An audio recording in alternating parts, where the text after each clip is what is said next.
is the Revisionary Podcast with your host, Juan Carlos. The Revisionary Podcast. Hello, and welcome to another episode of the Revisionary Podcast. And as always, I'm your host, Juan Carlos. In case you've never had the opportunity or pleasure to listen to this before, the way the Revisionary Podcast works is guests come on and tell us nonfiction stories about their lives, about which they wish things had gone a little bit different. Afterwards, I give them an opportunity to tell the same exact story, but this time they get to change any facts or details about the story that they like, and then we discuss the impact of the changes they've made to their story. Pretty straightforward, am I right? Well, this week we actually have Madelein Smith coming on, which is really excited because this episode kind of brings everything full circle for us. Madelein Smith is actually married to our audio engineer, Phil. So shout out to Phil if you're listening. Well, again, as I always say, of course you're listening. You probably just made this episode sound awesome. But it's interesting for me and it's fun because now I get to work with the whole family, you know. I actually met Phil through Madelein, and I love working with Madelein. She's a phenomenal comedian, and also, but more than anything, she's just a wonderful person. She is super, super nice and, you know, just very down to earth, very salt of the earth person. She also released an album not too long ago, which when it debuted was the #1 comedy album on iTunes, on Apple Music. So if you haven't already, please go ahead and listen and go support Madelein. She is a wonderful comedian and a wonderful person. And she loves to represent upstate New York, which I personally believe is a hidden gem. People don't give upstate New York enough credit, but that's neither here nor there.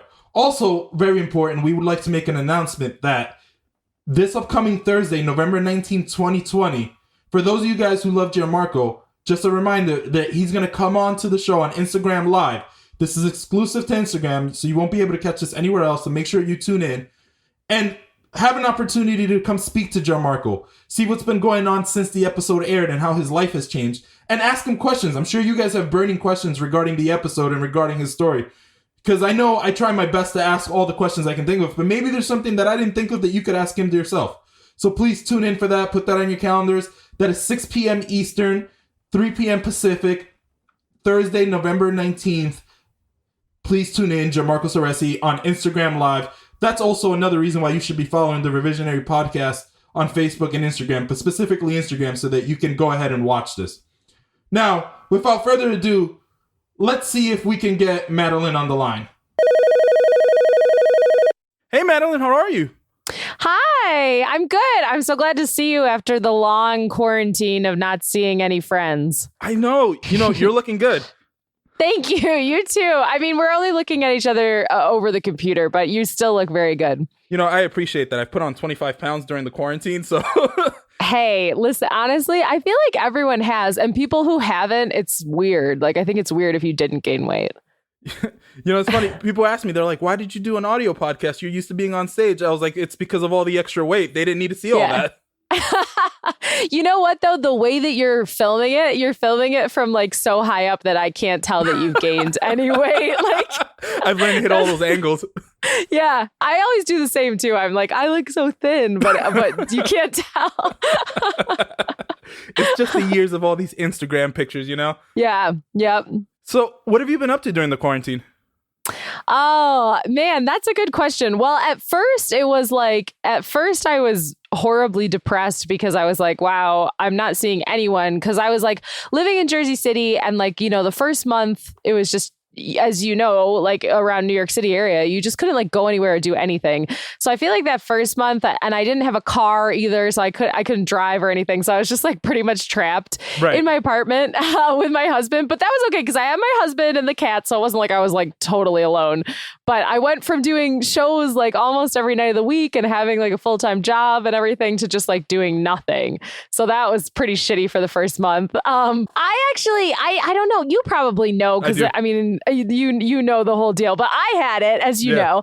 And I did feel bad for like the nurse who had to call me to tell me that I had it, because I was like, this must be a shitty job to have to keep telling, and people are like so upset, and like it was bad. And when I was in the hospital, I was only in the hospital for like 2 days because I wasn't really that sick. I mean, it sucked, but I wasn't like that sick. There were people who were really, really sick. But the hospital that I was in Jersey City, Christ Hospital, the nurses there were like freaking out because they didn't have like any of the stuff that they needed. They didn't have enough masks. They didn't have enough equipment. They were like all just so stressed out, and it was scary. That was at the end of March. That was really, really scary. So honestly, like now, even though things are still not back to normal, I just feel like things are so much better than they were. Absolutely. And look, if any nurses or doctors or any medical professionals are listening to this, shout out to all of you and thank you for all of the great work that you've done. You guys truly stepped up when we really needed you. Yeah, 100%. I totally agree. And then what a stressful job too. Oh my God. Oh my God. I'm not going to get into that because it makes me sad, but thank you to all of you for all your help. But why don't we go ahead and let's get right into this. So Madelein, I'm just going to hand you the stage and go ahead and tell us your story.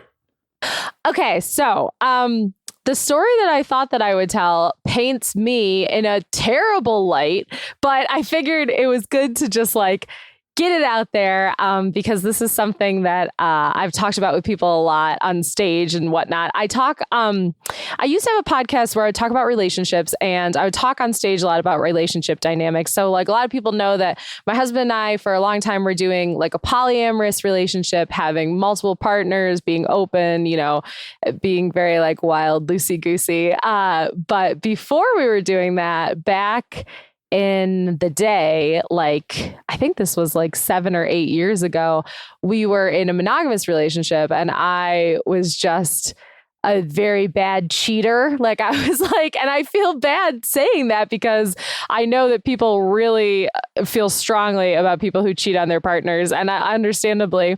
But what the situation was like, we had gotten together when we were, when I was like 18 and now I'm 30. So obviously long relationship. Right. Not an excuse for cheating, but just kind of like, I'm just saying, sometimes you're in a relationship with someone for a real long time. So we got together at the very end of high school. We ended up going to the same college together. Things were very like loosey-goosey in college. It was like kind of a time to explore and explore sexuality and stuff. So like that was all very loosey-goosey. But then after college, when I was like 22, we were like, we're going to close things off. We're going to be in a monogamous relationship. And I was cool with it for a little bit, but then I was just like, was having major issues staying monogamous. Like I had, and it was never anything like that my husband had done wrong, or never like that I didn't love him or didn't want to be with him. He was my boyfriend at the time, but it was more just that like, I felt like there was something within me that I really, really was seeking out a lot of, attention and validation from other people. And I guess that was also right before I started doing comedy too. So like maybe I needed that to be filled with comedy, right? And not with like sexual attention. But like, I think maybe that's a little bit of being a comedian sometimes, is you're so needy. You need so much from people. And sometimes one person like cannot provide you all that you need. And I just wanted so much attention. And what ended up happening was I was working at an art center at the time. And I had a coworker who at first we were just friends, and then we were hanging out a little bit more. And then it was like one thing was leading to another. And I never felt like that I was really hiding what was happening from like either one of them. Like I felt like that they both kind of were aware of the other one. And so therefore I was like, well, it's fine. But it wasn't really, because I never was like, hey, I'm like sleeping with this guy, or like, hey, I live with this guy. This was 7 years ago, so I'm trying to remember the specifics of it, but somehow I was able to just keep it like very separate. And then I had that like this like affair kind of going on for a few months. And then my boyfriend found out and was, I think it was like a text came up on my phone, and he picked it up and saw it, and he was really mad, obviously very upset. And then we were broken up for a little bit, and then I broke things off with the other guy. And then he and I my boyfriend, who I later became my husband, we got back together and set up like new ground rules for our relationship and talked about everything. But I guess if I could go back and do it differently, I definitely would do everything differently. I would be like a better communicator, and I would be like, hey, I have trouble with monogamy. I'm having trouble doing it. I would have like talked to him about it and tried to find a solution instead of like going behind his back. I think sometimes when you're in your early 20s, you're like a real fuckboy and you don't like think about, what you're doing or how it's affecting others. But it was really, really shitty thing to do. And I still feel really bad about it. And I'm very like glad that he forgave me, because it was really bad. It was pretty bad. It was bad. Hold on. Let's dive into this a little bit, if that's okay. Sure. Yeah, sure. So first and foremost, just for those of you for those that are listening and don't understand how the polyamorous community works, could you explain that a little bit? Well, I think that kind of the difference between being polyamorous and cheating is that when you're polyamorous, it's kind of everyone is aware of what's happening, and you have usually like a primary partner who's your number one person who you live with and share your life with or whatever. And then you can bring on like a secondary partner. I know a girl in Brooklyn who has like 6 boyfriends and it's working out great for her. I think that's like, for me personally, I would be overwhelmed by that. But some people have like 6 or 7 or however many. It's kind of like, I think in popular culture, they make it seem like this really crazy, wild thing. Right. I don't really think it's crazy and wild. I think it's just like a different way of doing things. Okay. Kind of. So here's another question I have for you. So you mentioned how you didn't really clarify what was going on to either side, but it was kind of like they kind of were aware. Yeah. So could you tell me could you give me an example of a time when things were a little bit murky, or like, when you were like going back and forth between, or, any of those situations?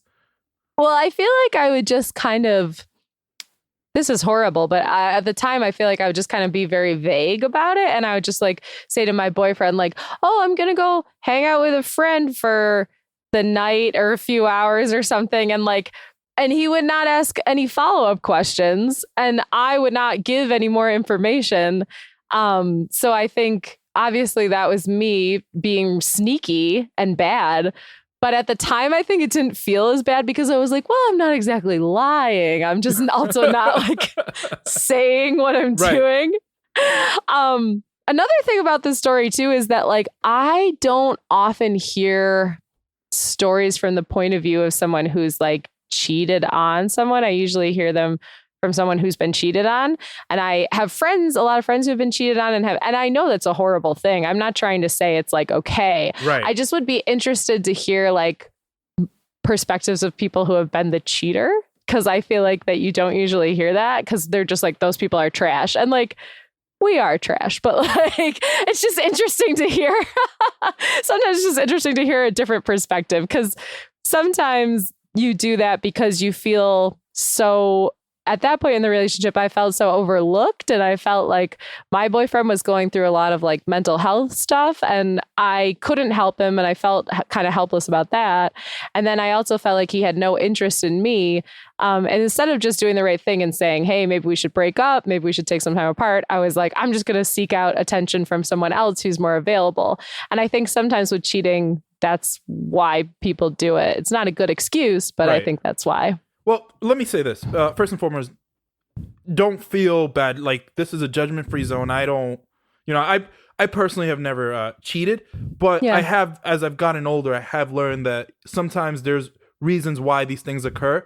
And while, I'm not justifying it at all, sometimes the underlying issues become so overpowering that when you're in that situation, you don't recognize the effects that you're having on other people, because you're just dealing with whatever you're personally dealing with. You know what I mean? Yeah, exactly. And really the mature and like good thing to do would be to like go to relationship therapy or like sit down and have a conversation. But I think especially when you're young, sometimes it's so hard to have difficult conversations that you're like, I'll just do something like shitty instead to make myself feel better. Like smoke weed or drink or cheat, do drugs. I mean, it's funny you say that, but like you were 22? Yeah, I was 22, 23. Yeah. So what's relationship counseling for at a 22-year-old? What can you afford? Maybe half a bottle of wine from the $5 section of the supermarket. Seriously. Exactly. And that's part of it too, though. Honestly, like as weird as it sounds, I do feel like now that I have like a better job and I have more money, that's why I can do relationships better, because I can like afford therapy and stuff, you know? But yeah, when you're 22, you're just poor and kind of dumb. So you don't really think about things. And and you definitely don't have a lot of guidance. So when you broke things off with not your not your boyfriend, but the other guy. Yeah. Could you walk me through that? Like, how did that work out? How was he feeling?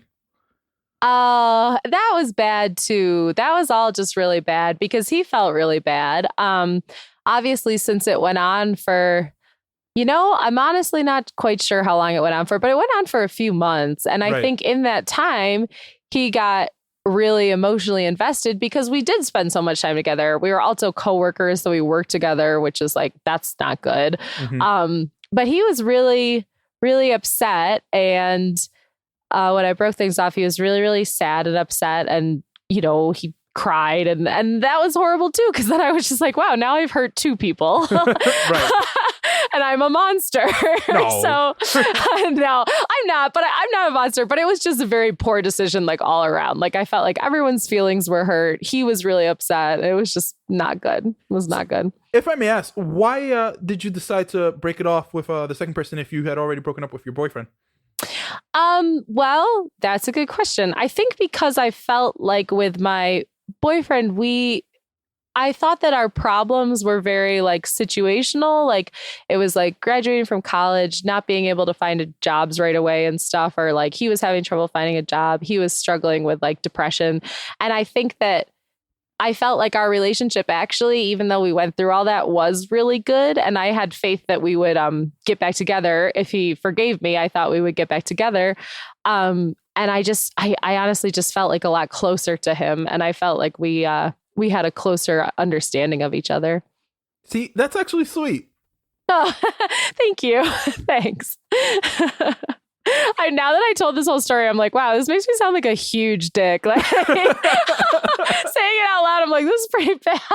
No, see, I don't see it like that. And part of the reason why I don't see it that way is because I want to emphasize this to everyone who's listening. You were 22. And yeah. I would love to find someone who hasn't made a dumb mistake, when they were 22, 23, 24, or even younger than that. Yeah. Yeah, that's true. I do think as you get older, you do get better at doing relationships and life in general. So I think if I'm not mistaken, they say that your brain isn't fully formed until you're 24. So until there's like some mechanism supposedly in your brain that hasn't quite like kicked in. And you're more likely to take on bigger risks or do things, without considering all the outcomes or how it affects those around you. Which is a huge reason why I'm more understanding. I'm like, yeah, no, you were 22. Yeah. Yeah. I think if I was doing that like now, it would be much worse. Because now I'm 30, so I should know better. But yeah, it was definitely bad. But when you told me about the podcast and what you were going to do, I was trying to think of a story and I was like, well, this is like probably the juiciest story that I have. And also something that I do feel like I learned from. Like, I think I learned to be a better communicator and not like, think of other people more, think of other people's feelings and how my actions affect other people. So were you constantly under stress while you were in that situation of going back and forth? Yeah, I think this is bad, but I think that people who are like cheating on their spouses or having affairs or something, like, I'm like, I don't know how you can do that in the long run because it is so stressful and you're just like lying all the time.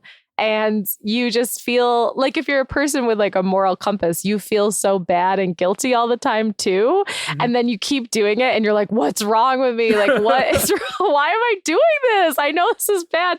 So yeah, I just felt bad like all the time for like 6 or 7 months. Yeah. Did you ever come close to getting caught?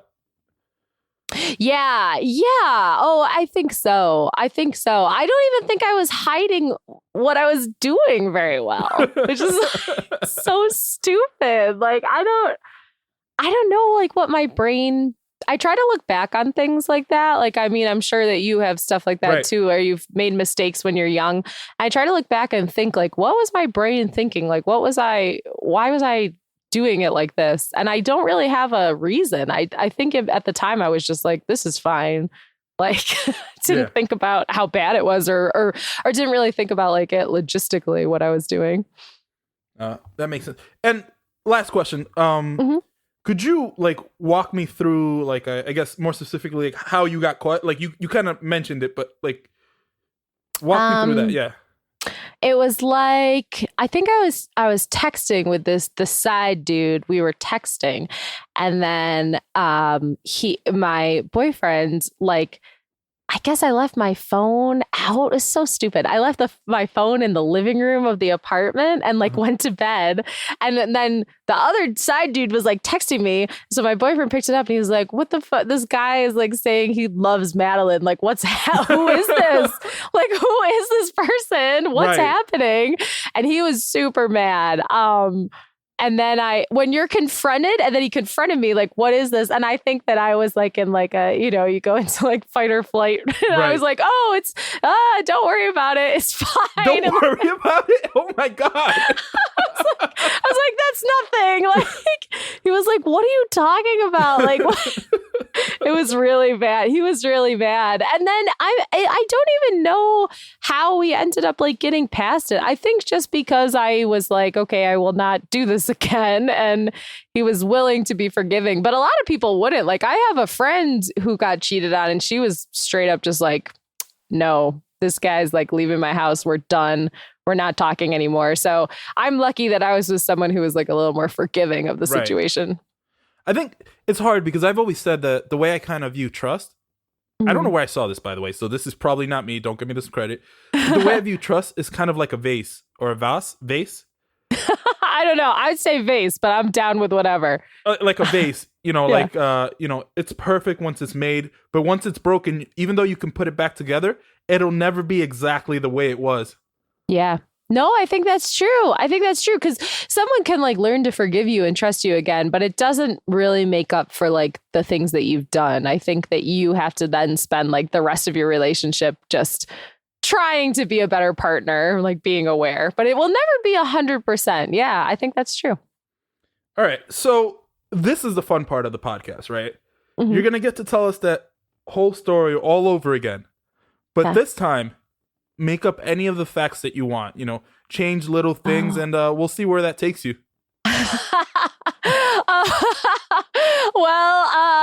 I think so. I was working at an art center and I was hooking up with my coworker who was the boss of the art center. And then he didn't want his wife to find out, so he gave me $100,000. The end. That's the news story. So, in the revised version, you're getting cheat. You're the one helping the cheating. You profit financially. Is that what I'm hearing? Yeah, I think it would be better that way. I see. So, is that so that you can turn around and be like, "Look, honey, I wasn't cheating. I was just trying to support us financially." Yeah. Like, I think if I had not been hooking up with like another broke arts teacher and I had been hooking up with some rich guy, maybe he would have just like paid me off. And then, then my husband would think that's cool. He'd be like, okay, I'd pay off his student loans. It's fine. Everything's fine. That's the new version of the story. And then in the story, somehow I am the good person and I didn't do anything wrong and I'm really nice. The end. It's okay. Well, there's an opportunity here, right? Because you could have also, I guess, not gotten caught. That's number one. So it's interesting that you didn't choose to go down that path. So let me ask you this. If you had gone down that path, would you have told them, or when would you have ended it? How do you think that would have played out? That's a good question. Because I feel like something like that isn't sustainable. Right. I don't know. I wish I could say that I would have been a really good person and I would have been like, no, I'm cutting this off. But I probably would have tried to keep it going for a little bit longer and just keep trying to like live the best of both worlds kind of thing. Right. But I think eventually I would have had to be honest about it because I think it would have just become way too much to keep a big secret like that. I think that would have just been like way too hard. So I think in the end, I'd really have to be honest about it. You think it would have been your dark passenger? My what? What would it be? My what? Your dark passenger. Okay, so you're not a fan of Dexter, I can tell. Oh, no, sorry. I was like, I don't know what that is. Got it. Look, in case any Dexter fans are watching, I hope this is not a spoiler, but he keeps making references to what he calls his dark passenger. It's like the reason that he acts on his impulses. I don't want to go into deeper detail because I don't want to ruin it for anyone who's still watching. Mm-hmm. And he is a serial killer, right? Yes, he is a serial killer. Oh, no. I'm not saying you're a serial killer. I mean, at least I don't think you are. I don't know. Oh, no. I get what you're saying. It is kind of like that. I think I would have like kept it like a dirty secret for a while. But then eventually I feel like you have to, because your conscience will get the better of you. And it already was. I was already like feeling like I was a really bad girlfriend and bad person and stuff. So I think I do think that if he hadn't have found out, I think I would have said in hopefully soon after that. And let me ask you this. What if the situation had been flipped and your coworker found out instead of your boyfriend? How do you think that would have gone by? Well, I think my coworker did know that I was like living with someone, right? But I don't think that he knew kind of like how serious our relationship was, because I think that I had like downplayed it to kind of be like, oh yeah, you know. So probably if he had found out, you know, I think in the end, what would have happened would have just been I would have stayed with my initial boyfriend, who I then became my husband. I don't think that I would have ever gone with the other dude, because even though he and I had really fun time together and we had a good connection, I just felt like that I already had built up this like really intense relationship with my boyfriend. So I think it would have always ended up that we would be together. And not the other guy, which is hopefully he'll never listen, because I don't want his feelings to be hurt. I don't want him to be sad. He clearly doesn't have a Google follower filter, whatever it is, for your name. Yeah, I know, right? I know he like listened to my album and stuff. I mean, he like texted me about that, but I don't. Hopefully he doesn't listen to like every podcast ever that I do. Right. That would be clearly not this one. Yeah. No, I'm just kidding. So, okay. Cool. Mm-hmm. So let me ask you this. Mm-hmm. You know what? I feel like tell me to stop if I'm like asking you too many questions around this, because I don't want to. No, that's okay. That's fine. Also, the fact that it was like 7 years ago makes me like care a lot less. You know, it's totally fine. Right. No, look, that makes a lot of sense. Yeah. So how did it even start? Like, how did you get yourself into the situation to begin with? You know what? I think it was just that like I was having major relationship problems at the time. Like we were going through the growing stages of being out of college, all that stuff, moving into like my first adult apartment, all that. And we were like living together. We were living together, but it was a little bit, he was still like finishing up school for some of it. So I don't know, it was just a little bit weird. And so when I got my first job, like I said, I hadn't started doing comedy yet. And I think I was really confused about what I wanted to do with my life. And I was also kind of like starved for attention. And like, so then my coworker, he just was very like, wanting to be friends with me and paying a lot of attention to me. And I think that we liked each other. And I think that I initiated it, actually. I think that I probably did like the first move. Although, to be honest with you, I don't remember exactly who did. But I think that we were like, oh, let's hang out. And he's like, come hang out in my apartment. So he probably had like a plan or something. And then it was just like one thing led to another. And even though I knew it was not a good idea, I still just did it anyway. Like I wasn't really thinking. I didn't like think very much about things I did back then. Also, I'm going to need you to clarify something to me. And this is for all the men who are out there listening. Yeah. So women, you all know when we are quote unquote making moves. Well,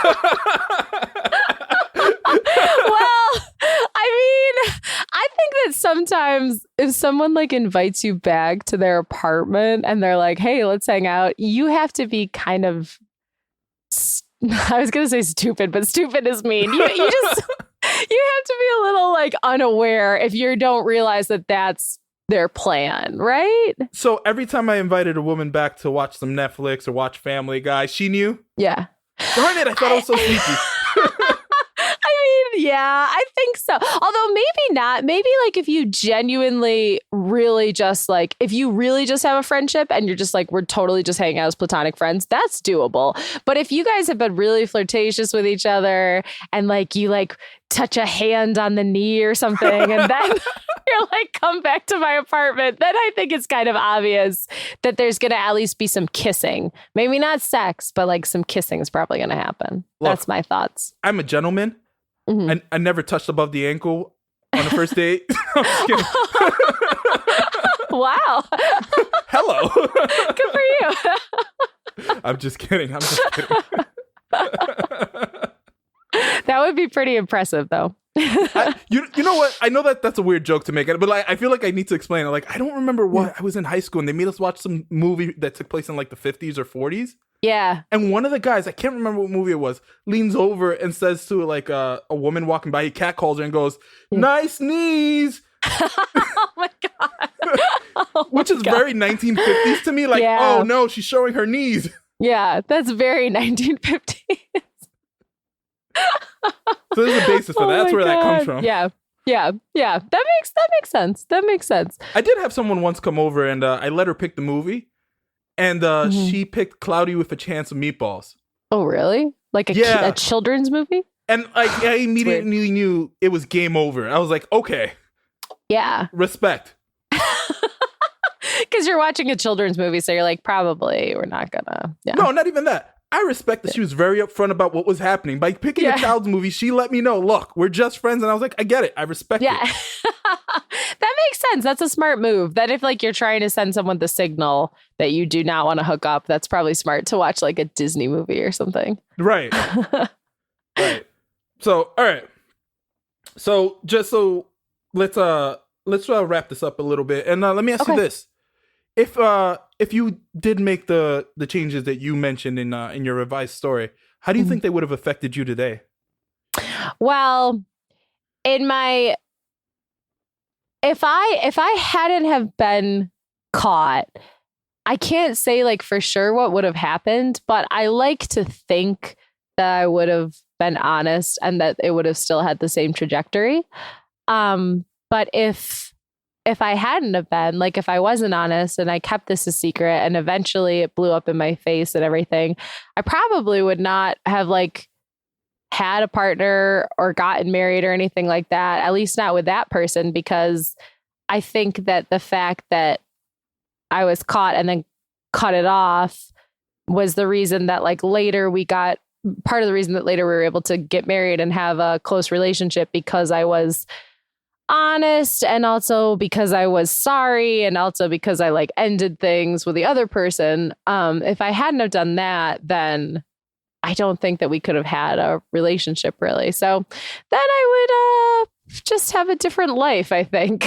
Probably a sadder life, but like, I don't know. It just would have been different. Things would have been different for sure. Which is why I'm glad it worked out for you. Yeah, thanks. How did you woo him back, by the way?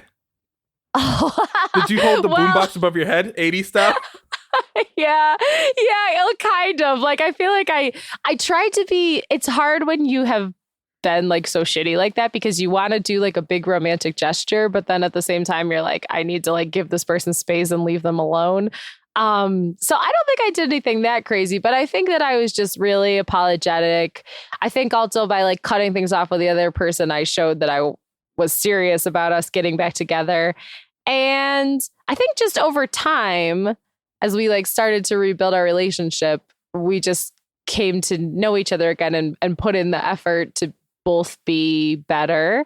And we both started going to therapy when we got a little bit older too. So that was good. That helped. Right. No, that's really good. So yeah. We like to end this podcast on a positive note. Mm-hmm. So just a few things here. Could you tell us a quick story of a very happy childhood memory or a moment or something that puts a smile on your face from your childhood? Anything like that? Oh, that's so nice. I used to, when I was really little, I used to always dress up as Aladdin and like have like a sword and go around the neighborhood dressed as Aladdin. I love that. That's a good memory for me, is wearing my Aladdin costume and walking around the neighborhood with my sword. And I had an Abu pinned to my shoulder. I had like a little... Did you sing too? Yeah, totally. I like sang all the songs and stuff. I was really into watching Aladdin. So I was always, it was a good time. I was going to hit a bar and then I remember that there's a mic in front of my mouth and I can't sing. So you know that problem. It's all right. I understand. We both won't sing. It'll be too embarrassing for both of us. So this is the part of the moment where you guys should imagine the song in your heads as if we're singing it, okay? Yeah, imagine us being Aladdin. So here's another thing. So we have a tradition here. Normally, I would do this after I hang up, but because you're here, I'll let you speak about it. Could you tell us a little bit about the charity that you're passionate about and that we're trying to call attention to on this episode? Yeah. Well, first off, I think that that's so cool that you're doing that. That's awesome. The charity that I recently was really interested in is called the Okra Project, and they provide food and meals and cooking lessons to Black, trans, I was going to say youth, but I think just people of all ages, because, the trans community already has it hard enough. And then being Black and trans is especially hard. It's like, not to be too much of a downer, but that's a community that gets, a lot of hate crimes happen against them. They have a lot of violence against them. And so through this project, they're able to provide them with food, provide them with help, provide them with skills and stuff and things that people need. And I donated a portion of my album sales to it, and I've been trying to raise awareness about it. And also just obviously Black Lives Matter, all of that kind of stuff. I think that right now is the time where me as a white lady should probably be focusing on helping things like that and not just focusing on myself. So I've been trying to do that. No, and look, I appreciate it. And that's why I wanted to give you an opportunity, because I know how passionate you are about it, and let you connect with people, and tell them about it. Thank you. Before you go, where can we find you? Where can the Revisionaries follow you? I'm just Madelein Smith. My first name is spelled weird, but I'm sure you'll spell it in the episode notes. Yeah, right. So it's spelled, I know it's spelled weird. People always tell me. It's Madelein Smith on Instagram, Madeleine Murphy on Twitter, and then just my website is madeleinsmithcomedy.com. Or you can friend me on Facebook too. It's just Madelein Smith. Do you know to this day, before I write out your name, I sound it out. I go, Made lean. And that's how I spell it every single time. Thank you. You know what though? Honestly, as a comic and a producer, I really appreciate that from you, because so many producers will ask me to do their shows and then just misspell my name. And I'm like, but you asked me to do your show. Right. Can't you just look on Facebook where you asked me to do your show? I just I don't know. It does. I used to be more relaxed about it, but then it started after 6 or 7 years of doing comedy. I'm like, right. I can't stand this anymore. It would drive me nuts. I get it. Yeah. Yeah. I still get the Juans, even though guys, it's Juan Carlos. Yeah, it's Juan Carlos. Now, your name is Juan Carlos, but is that your real name, or did you put both your names together? No, that's my legal first name. Oh, okay. I wasn't sure, because I thought that you had I thought that was your first and middle name, and you put them together. That is so your my name is Juan government-issued Carlos. name. That is what my parents named me. Yeah. It's not even that weird of a name. I just for some reason thought that you had this secret identity, but you don't. Never mind. No, I will tell you this. Comedy is not my real last name, Madeleine. I don't know if you knew. It's good. I'm glad. I know so many people on Facebook have this person comedian, and I'm like, oh my God. I just wanted something simple that, I could yell from stage and people could follow me. No, it's smart. It's probably smart. I should probably change the way my name is spelled, honestly, because people just conform. Can never find me. Yeah, they can never find me. But the opposite is also true, that if anyone does figure out how to spell it, you're easier to Google and find that way. That's true. Yeah. There's not there's Maddie Smith, but she has never gone by Madeleine and I've never gone by Maddie. So people will confuse us. And I'm always like, we are two different comedians. We are two different people. Yeah, people sometimes people message me. Sometimes people message me and be like, hey, you were great on Wild and Out. And I'm like, I was not on Wild. You're like, oh, thanks. But oh my God. And also, I mean, listen, I understand she and I are two white girls from upstate. So I do understand that we have that in common. Yeah. But it is weird that people would look at my Instagram and be like, yeah, that's the her. Girl. It's we don't even look the same. You don't look alike. Also, I don't know, you guys aren't really the same. Like, you know what I definitely see the similarities, but you guys are very different, like different styles, like different kind of like voices on stage. I think so too, dude. Also, but I think that we both do like a lot of crowd work. So people will be like, oh, they're like the two crowd work comedians. Right. But also, like, other than that, I don't think we're that similar. I honestly think that people get with female comics, they get them like confused a lot anyway. They're just like, oh, who's this like lady? And so they're just like, so I think, but yeah, it's silly because I've always gone by Madeleine. She's always gone by Maddie. So I feel like we are two different people. So yeah, hopefully people will figure it out. Well, on that note, I want to say thank you for coming on the show. I really appreciate you. Oh, thank you so much for having me. This was so cool and like a little scary to talk about something bad I did, but still cool. Hopefully I made it a little comfortable for you. No, you did. You're so nice. You're so nice. All right. Any last words? Well, if you would like to buy my album, please buy it. Because I feel like it was doing real well for a couple weeks. It was like #1 on the charts and now it's not. So if you want to buy it, that'd be great. It's Madeleine Smith, Belle of the Ball. You can buy it anywhere. Thank you. I streamed it, didn't buy it, but I will go buy it now. Oh, no. No. Streaming is fine. Streaming's fine too. It's just like, I'm just trying to get it so people keep listening to it. Cause I feel like the first month after your album comes out, it's like, woo. And then you see your numbers start to go down on Spotify. Right. And so I'm just trying to remind people still out there. Yes. And you can stream it and that's totally fine. You do not have to buy it. Streaming is fine. On that note, thank you again. Bye. The Revisionary Podcast. I want to say thank you again to Madeleine for coming on. And what I really appreciate about this story is that she made herself exceptionally vulnerable. This is actually a difficult thing to discuss. And usually we get to hear these conversations from the point of view of the victim. But Madeleine was actually able to have this conversation and show how it has affected her since. And I think that is very admirable. So I have the utmost respect for her. Also, please go ahead and support her charity of choice because it is very, very important to her. And honestly, I do think that it's an issue that isn't spoken about enough. Also, if you haven't already, please subscribe to the podcast, follow us on social media, and please leave us a ratings. And I cannot emphasize again, subscribe. I don't want you guys to miss any of the episodes that are coming up.